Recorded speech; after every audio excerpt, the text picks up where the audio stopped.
How you doing, YouTube? Matt Massa Beer Reviews back with some classic lager, son, in the form of, Oxbow Brewing. It's their Northern Lager.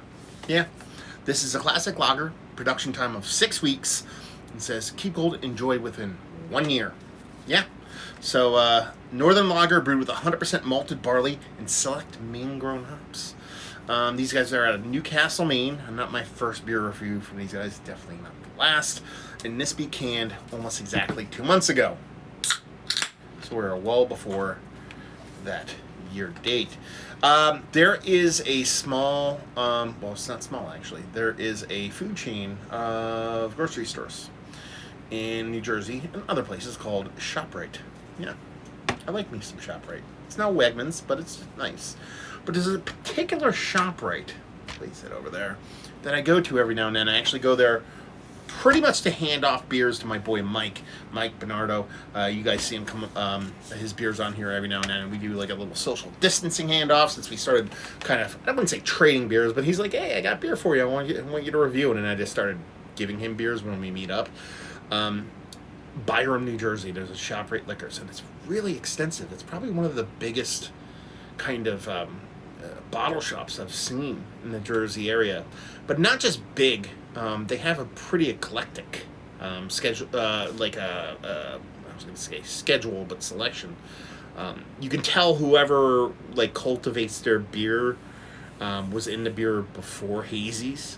So you get a lot of lagers, you get a lot of stuff like that, but you get a lot of Oxbow, which is really nice. So I get that there, and they have multiple selection of what they want or what they have from these guys, and this is one of them. I went up there, grabbed it. We're gonna drink it. Labeling is awesome, super classic. What do you expect from somebody from Narragansett or something like that? So definitely fits the part of a classic lager, and it's a soft, unfiltered look to it. I mean, it's not your crash down, fucking super filtered kind of lager. Organic, expect what you'd expect from Oxbow. So yeah, a little bit, maybe a skosh darker. But lager's a very generic term. Could be a couple different kinds of beer, but they just say classic lager, so I'm gonna say it's just a skosh darker, or maybe that haze, that subtle haze, that unfilteredness, making it look a little bit darker. It's good nose. That'd be classic lager, and by that I mean crisp, clean, a little bit of maltiness, not really anything as far as bittering, and soft little lager yeastiness. Very minimal, nothing too crazy aggressive wise. This is ABV. They do not say. I would hope, beyond hope, this is sub 5%. And it smells nice. Smells crisp, clean. Smells like a chugger. Smells like something you want in 30 racks. Let's put it that way. Let's dive in. Cheers.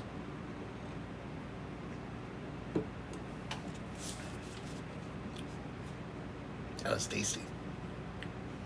Okay. I like this beer.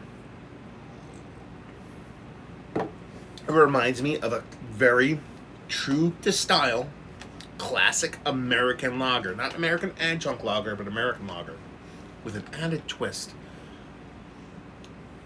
2 added twists. One is the mouthfeel, infinitely. While staying crisp, I know it's an oxymoron, it still has this kind of creaminess to it. That's your unfilteredness at play there. It has this crisp cleanliness to it, lagering at play, and then you have that unfiltered portion that adds this little touch of softness that I think is really nice. And the other thing is the ever, and I'm talking like that much of a funky tartness outside of the lager yeast to it. Yeah, almost like a little just, if you're talking about a mixed culture lager, this is like 95% lager yeast, 5% like wild or saison kind of yeast. That's how it plays for me.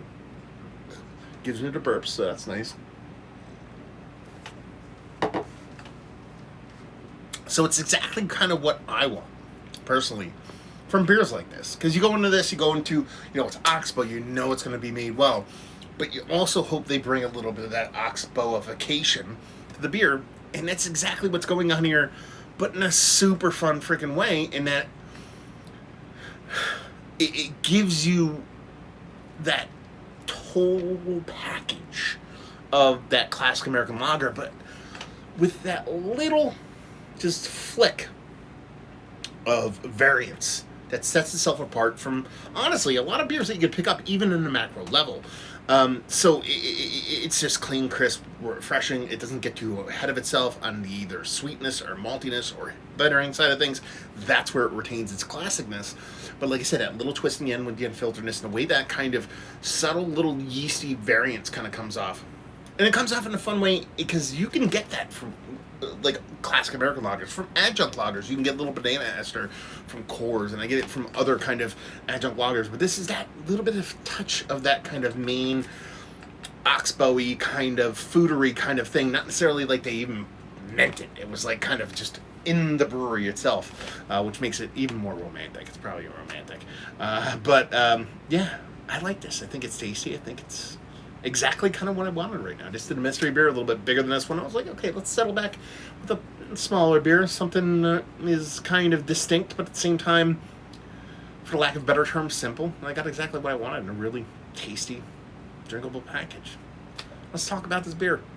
It's one of the better American classic lagers that I've had as of late. Yeah, it's up there. Is it going to be like Mount Rushmore status? Is really going to ascend to that level of beer? I don't know. It could be. Maybe not. Maybe so. All I know is it's damn good beer.